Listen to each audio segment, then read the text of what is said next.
जय जवान, जय किसान, जय संविधान, जय भारत। साथियों, 2021 5वां महीना देश के हिस्टोरी में एक सुनिश्चित जगह हासिल करने वाला है। बीजेपी के नीच और कठोर मुट्ठी में फंस के बर्बाद और परेशान और मुश्किल में फंसने में से बचाने के लिए वोटिंग युद्ध जो करा है, उसमें देश को बचाने में बंगाल और केरल, तमिलनाडु की जनता युद्ध की जीत हासिल किया है।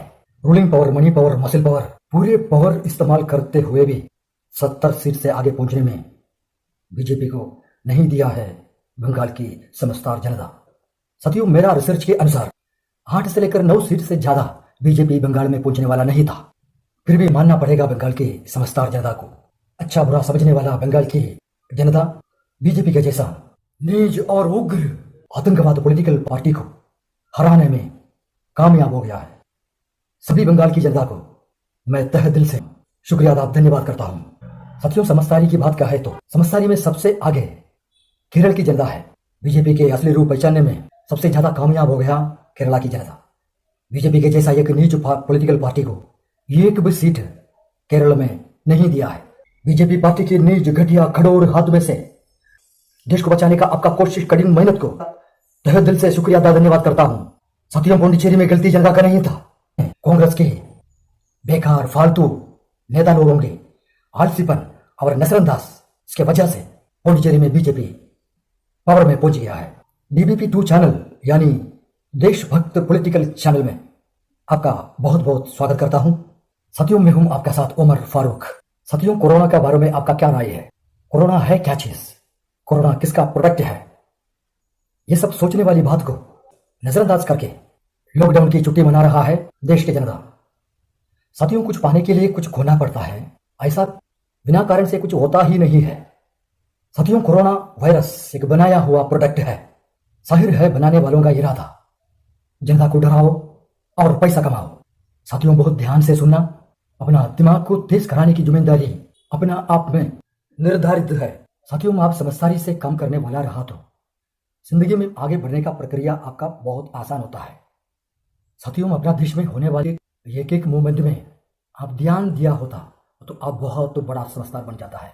साथियों, दौर के हिसाब से देश में अलग अलग परिवर्तन होते रहता है, उसमें एक प्रक्रिया है। दौर के हिसाब से एक का पीछे एक के जैसा आने वाली महामारी। अपना देश में बीमारी की परंपरा कब से शुरू हुआ, आपको बहुत पीछे जाना पड़ेगा। साथियों, राजा महाराजा के दौर में से बड़े बड़े ज्यादा बीमारी नहीं था। ऐसा एक महामारी इतिहास में बहुत कम दिखाई देता है। ब्रिटिश अंग्रेज लोगों ने अपना देश कब्जा करके अपने को गुलाम बना के रखने के बाद ही पूरे बीमारियों का एक सिलसिला अपना देश में शुरू हुआ है। राजा महाराजा का दौर से लेकर मुगल वंश बादशाह प्रिंसेस पीरियड में आज दिखाई दे रहा जैसा बड़े बड़े महामारी देश में बिल्कुल नहीं था। देश के इतिहास सर्च करो, मालूम हो जाएगा। अंग्रेज अपना देश कब्जा करने से पहले पोलियो बीमारी अपना देश में पैदा ही नहीं हुआ था। अंग्रेजी लोगों का आशीर्वाद से पोलियो बीमारी अपना देश में बड़ी तादाद में चालू हो गया।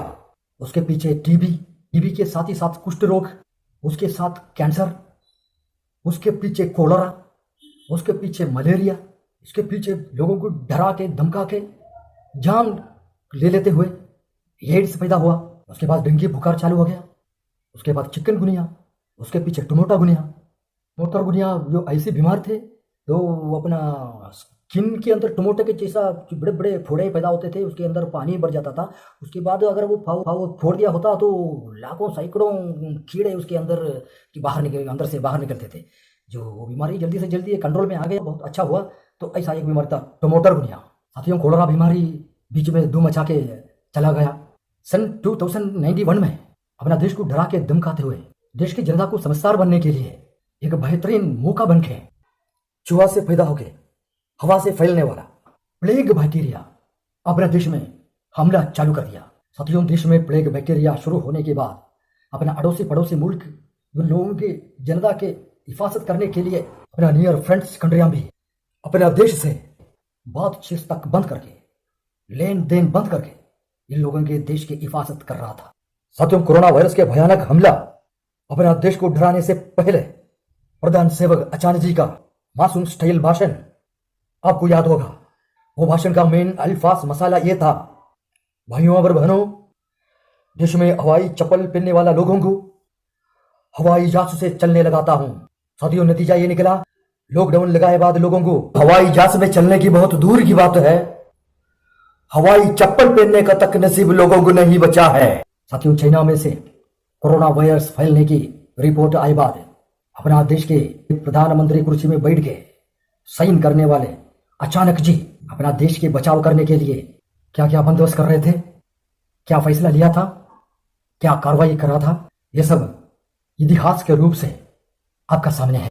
साथियों, 2020 मार्च 22 को अचानक लॉकडाउन लगाने की ऐलान करते हुए अपना अचानक जी एक भाषण दिया था, आपको याद होगा। भाषण कम से कम ऐसा था, भाइयों और बहनों, 18 दिन में महाभारत युद्ध जीत हासिल किया था अपन, 21 दिन में कोरोना महामारी से जीत हासिल कर लेंगे। भाइयों और बहनों, करीब करीब 17 महीना होने जा रहा है तो महामारी से जीत करने की 21 दिन आज तक नहीं आया है। लॉकडाउन के दूसरे चरण में पहुंचे हुए अपना देश को वही 21 दिन में जीत करने वाला अचानक जी देश को यह भाषण दे रहा है, कोरोना वायरस एक बहरूपिया है, इसलिए उनके साथ जीना सीखना होगा।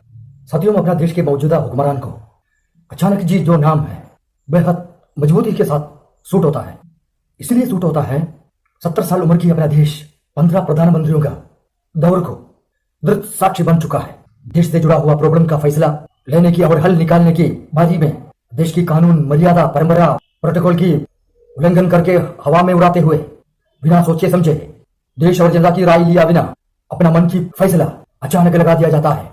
इसलिए महान प्रतिभाशाली प्रधान को अचानक जी नाम बेहद मजबूती के साथ सेटिंग और सूट होता है।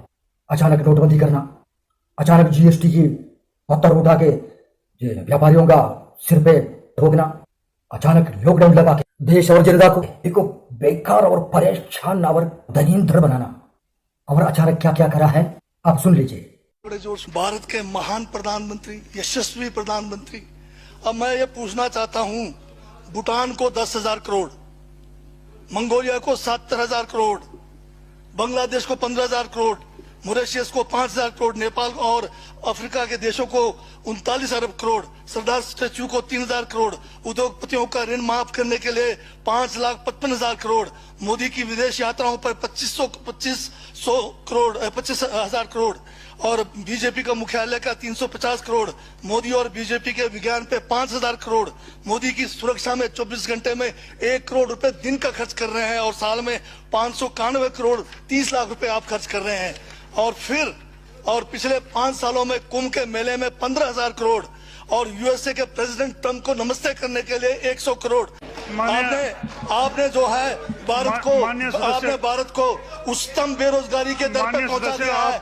आज विश्व में भारत जो है भूखमरी में बांग्लादेश से भी नीचे है, आज पाकिस्तान से भी नीचे है। जिस देश में 25% जो है रात को भूखा सोए, उस देश का प्रधानमंत्री यशस्वी है क्या? जिसने देश की आर्थिकी को बिल्कुल नीचे कर दिया, छिन भिन कर दिया, जिसने जीडीपी खत्म कर दिया, जिसने नोटबंदी में लोगों को जो है नोटबंदी के तहत जो है लोगों को मरवा दिया, जिसने नौकरियां खत्म करा दी, जिसने महंगाई चरम पे पहुंचाई, जिसने पेट्रोल 100 रुपए कर दिया, डीजल 100 रुपए कर दिया, क्या वो यशस्वी है? क्या उसको यशस्वी कहेंगे आप?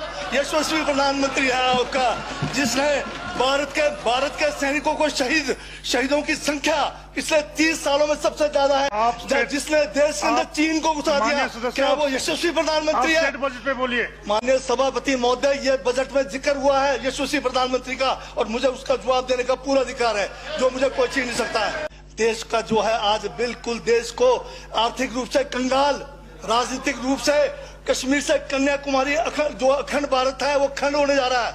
हिंदू मुस्लिम कर करके आपने जो है इस देश की जो है ऐसी तैसी फेर रखी है। और अब जब मैं कह रहा हूं तो आपको तकलीफ हो रही है। आप बताइए क्या तकलीफ किस उसमें है? आप अब ज्यादा अभी लाल किला आपने बेच दिया, रेलवे स्टेशन आपने बेच दिया, एयरपोर्ट आपने बेच दिया, यशस्वी प्रधानमंत्री है। कोयले के खदाने आपने बेच दिया, रेलगाड़ी आपने बेच दिया, बंदरगाह आपने बेच दिया, बेकिस्मती जमीनें आपने बेच दी यशस्वी प्रधानमंत्री जी ने।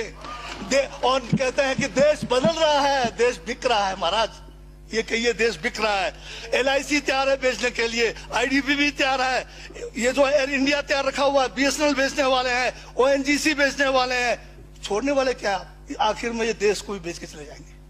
साथियों, देश तरक्की कराने की बात अपना अचानक जी के साथ नहीं करना है। ऐसा करने में अचानक जी के गुस्सा आता है।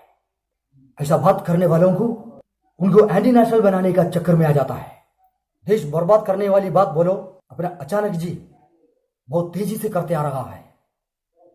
देश को तरक्की करने वाली बात उसके खिलाफ होने के कारण अपना अचानक जी किसी को भी छोड़ने वाला नहीं है। अपना अचानक जी के बारे में और एक वीडियो बताता हूं। अभी वो बात कर रहे थे, एक जापान का वैज्ञानिक बोला जी हमने एक आदमी की किडनी बदली, 6 घंटे बाद वो काम धंधा ढूंढ रहा था। वो जर्मनी वाला बोला जी हमने तो एक आदमी का हार्ट बदला, 2 घंटे बाद वो काम धंधा ढूंढ रहा था। वो भारतीय बोला जी हमने तो एक आदमी बदला था बस। पूरा देश काम धंधा ढूंढ रहा है। चलो अपन अपना देश का ख्याल रखेंगे, अपना देश के बारे में बात करेंगे। कोरोना बीमारी ज्यादातर का बच्चे और बुजुर्ग लोगों का जान ले लिया है। जिंदा इंसान को मुर्दा बनाते हुए पोलियो महामारी पूरा देश में चलते जा रहा है। साथियों, बीच में हेपेटाइटिस B 2 मचा के चले गया है। ये बीमारी की परंपरा अपना देश में चलते जा रहा है। इसकी वजह क्या है? साथियों, वीडियो लंबा होने के कारण ये सवाल की जवाब अगला वीडियो में देता हूं। इजाजत मांग रहा हूं। अगला वीडियो में मिलेंगे। देश के बारे में और जनता के बारे में चर्चा करने के लिए मैं आपका सामने आता रहूंगा। चैनल के सब्सक्राइबर्स, देशभक्त मित्रों को तहे दिल से धन्यवाद करता हूं। चैनल का वीडियो आप पहली बार देख रहा तो सब्सक्राइब कर लीजिए। वीडियो को लाइक करना जरूर समझ लीजिए। देश के बारे में और जनता के बारे में पक्ष से कठिन सवाल करने वाला असली देशभक्त है। साथियों, देश का ख्याल रखना है। देश का ख्याल रखना सभी देशवासियों का फर्ज और कर्तव्य है। धन्यवाद। जय अहिंसावाद।